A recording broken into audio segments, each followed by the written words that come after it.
Assalamualaikum warahmatullahi wabarakatuh. Kami dari kelompok 7 ingin mempresentasikan tentang estimasi biaya. Nama anggota kelompok 1 Heru Yuda Pratama, 2 Hidayatul Mar'ah, 3 Indah Retno Susanti, 4 Islah Himami. Poin yang akan dibahas: 1. Estimasi biaya jangka pendek. 2. Estimasi biaya jangka panjang. 3. Hubungan antara biaya produksi jangka pendek dengan jangka panjang. Latar belakang. Kurva biaya jangka pendek adalah informasi untuk keputusan taktis atau keputusan operasional. Sedangkan kurva biaya jangka panjang adalah informasi untuk keputusan strategis. Dalam kurva biaya jangka pendek, jika pendapatan marginal lebih besar dari biaya produksi marginal, ekspansi output akan menguntungkan, dan sebaliknya. Dalam kurva biaya jangka panjang, jika terdapat skala ekonomi ekspansi output menguntungkan, dan sebaliknya. Keputusan manajerial harus bertumpu pada estimasi biaya jangka pendek dan jangka panjang berbasis informasi akuntansi. 1. Estimasi biaya jangka pendek. Dalam kajian ekonomi, biaya produksi diklarifikasikan ke dalam dua unsur, yaitu biaya tenaga kerja dinotasikan L, biayanya disebut wages atau W, dan biaya modal dinotasikan K. Biayanya disebut interest atau R.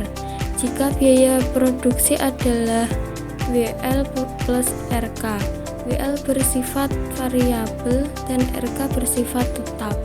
Kegunaan model biaya ini adalah untuk pengambilan keputusan manajerial. Syarat keputusan adalah 1. Keputusan ialah memilih yang terbaik dari berbagai alternatif informasi yang ada. 2. Manajerial ialah usaha untuk mencapai tujuan melakukan kerja orang lain. Tujuan pokok manajemen suatu perusahaan ialah laba. 3. Keputusan manajerial ialah memilih yang terbaik dari berbagai alternatif informasi mengenai laba. Karena laba merupakan selisih positif dari pendapatan dan biaya, maka setiap keputusan manajerial harus didasarkan pada benefit cost ratio atau pertimbangan untung rugi manfaat biaya. 4. Dalam memilih yang terbaik dari berbagai alternatif informasi biaya membutuhkan estimasi gambar biaya jangka pendek dan jangka panjang. Estimasi itu menggunakan data akuntansi yang telah diolah dan disesuaikan dengan perubahan kondisi internal dan eksternal. Kurva biaya produksi jangka pendek. Biaya produksi diklarifikasikan ke dalam biaya variabel, yaitu biaya tenaga kerja atau WL dan biaya tetap atau RK. Biaya tenaga kerja WL memegang peranan penting karena ia mengetahui efisiensi produksi. Manajemen harus mengetahui dan memahami perilaku biaya tenaga kerja yang bersifat variabel itu agar dapat mengambil keputusan cepat dan tepat. Kapan biaya itu ekonomis dan tidak ekonomis? Seperti tabel 10.1, biaya produksi jangka pendek. Keterangan tabel 10.1. Input sama dengan labor dan kapital. I sama dengan jumlah yang diproduksi atau output. TFC sama dengan total fixed cost. TC sama dengan total cost. TFC plus TVC. AFC sama dengan TFC per I. AVC Average Variable Cost. AC Average Cost. MC marginal cost. Berdasarkan tabel 10.1 berikut gambar biaya produksi jangka pendek dapat disajikan dalam gambar 10.1 dan gambar 10.2. 2. Estimasi biaya jangka panjang. Dalam perusahaan, manajemen harus bekerja dengan biaya terendah. Agar bisa melakukannya, ia harus memahami hubungan input dengan output yang dinyatakan dalam 1. Pengaruh input kapital terhadap output disebut elastisitas output kapital dan marginal output kapital. 2. Pengaruh input labor terhadap output disebut elastisitas output labor dan marginal output labor. 3. Pengaruh kombinasi input kapital dan labor terhadap output yang dinyatakan dalam kurva Isokhat dan Isokus.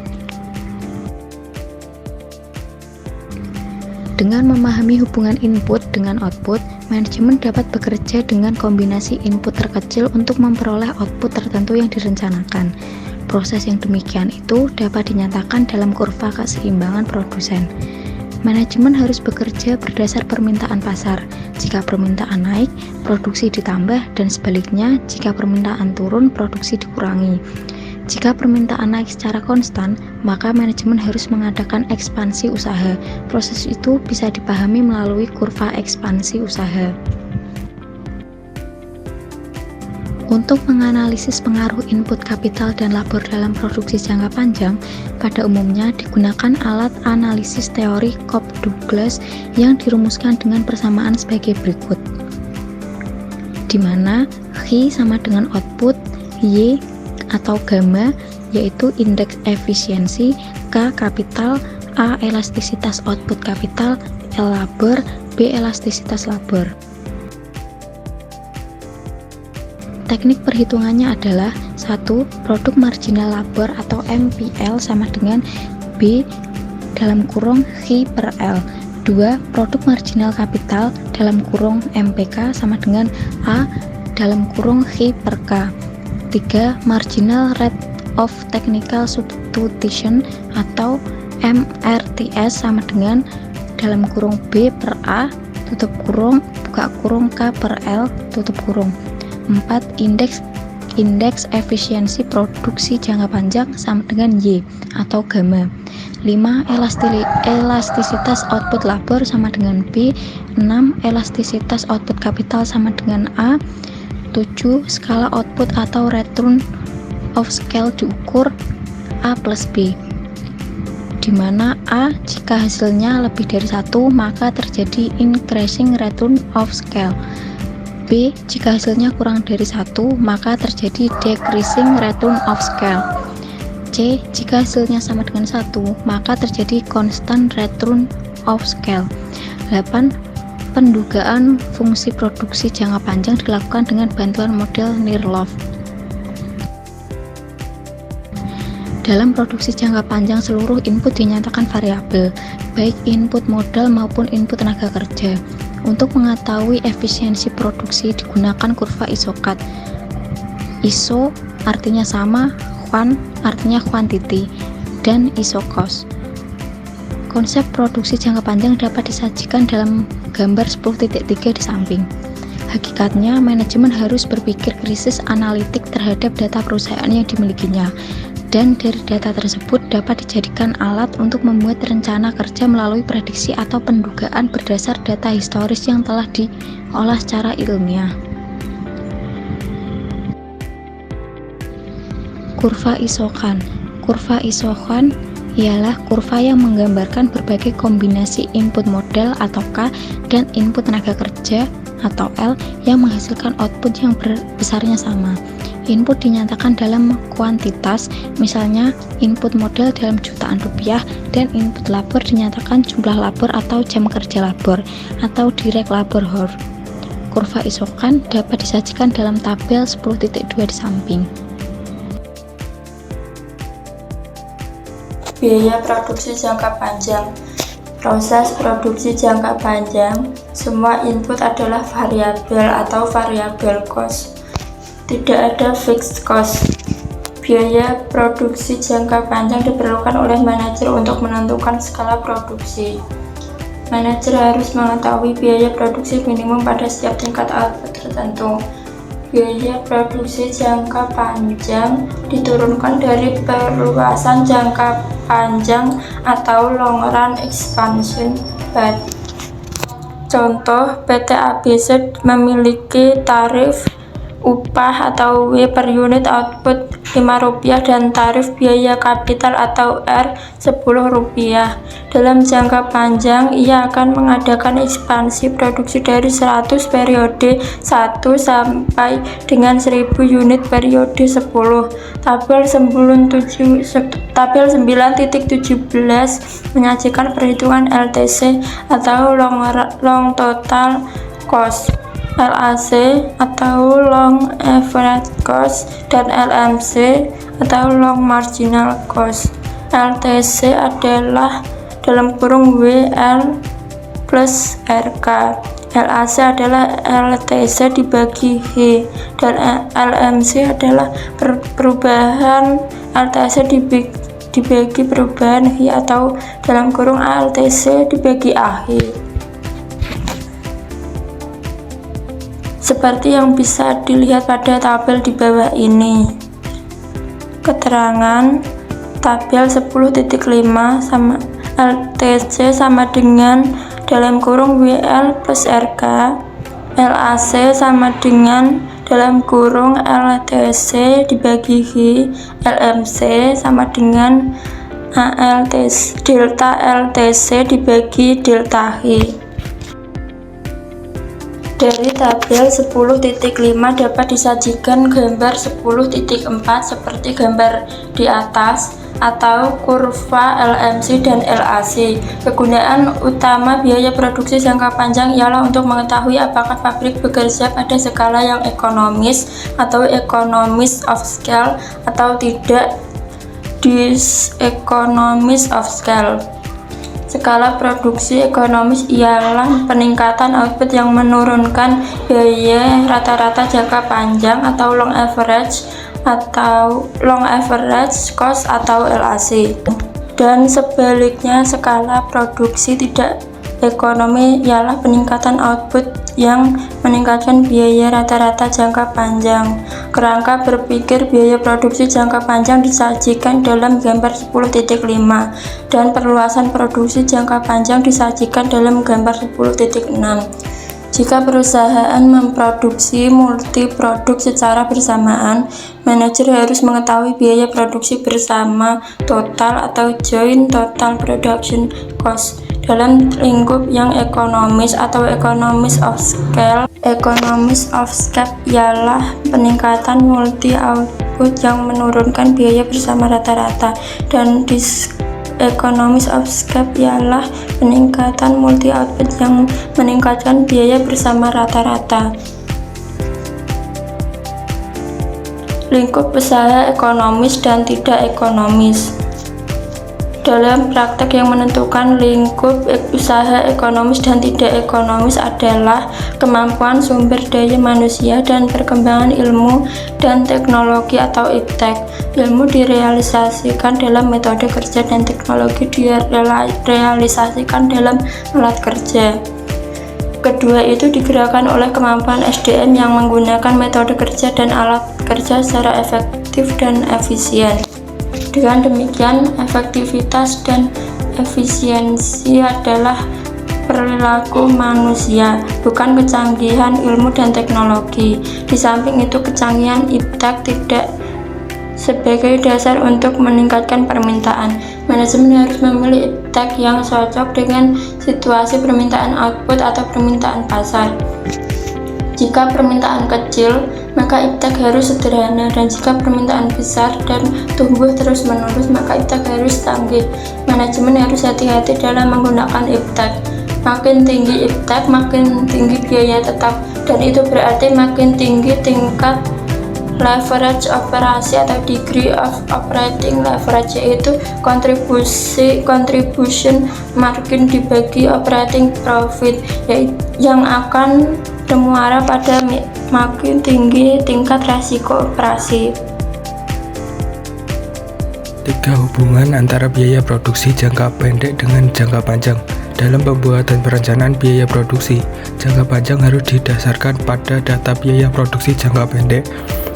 Konsep biaya produksi jangka panjang sangat berkaitan dengan konsep perluasan jangka panjang, di mana setiap perluasan usaha manajemen harus berpikir titik keseimbangan produsen yang meminimkan biaya total. Dengan demikian, gambar biaya produksi jangka panjang mencerminkan titik-titik dari biaya jangka pendek seperti disajikan dalam gambar 10.7 dan gambar 10.8.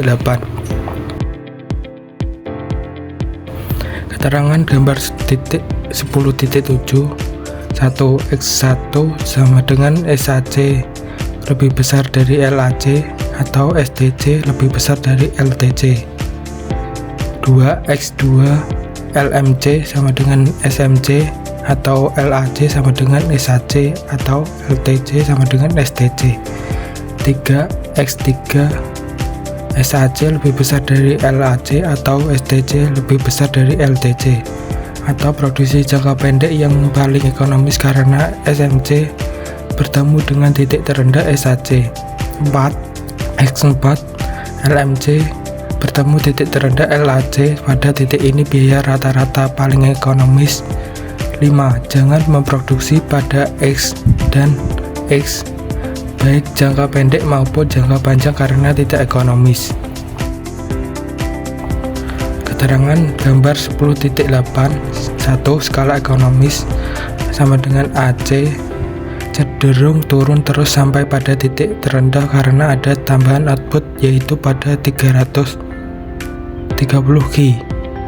2. Pada 30 Ki sama dengan skala produksi optimum LAC atau skala efisien minimum effective scale, atau sama dengan MES, yaitu tingkat Ki, di mana biaya rata-rata jangka panjang diminimumkan pertama kali. 3. Pada 15 Ki, 25 Ki, 30 Ki, 40 Ki, dan 60 Ki sama dengan tingkat produksi optimum SAC. 4. LAC berhubungan dengan tiap-tiap SAC minimum.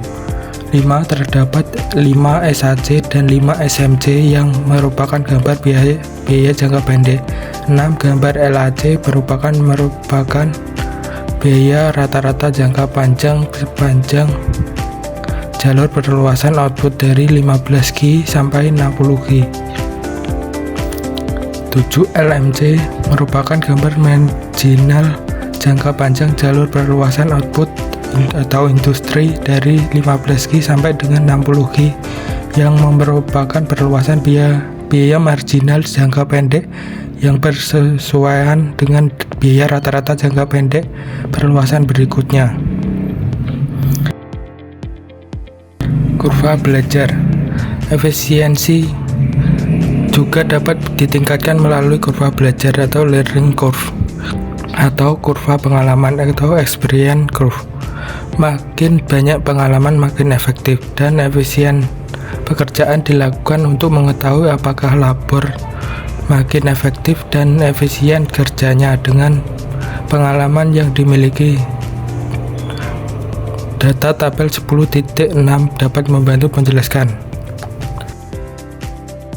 Setelah data dalam tabel 10.6 diolah dengan CSS, hasilnya sebagai berikut. Dari hasil olahan data di atas dapat disajikan persamaan regresi seperti gambar tersebut. Jika tahun depan ingin memproduksi 20.000 unit, kumulatif output menjadi 73.950 tambah 20.000 sama dengan 93.950 unit.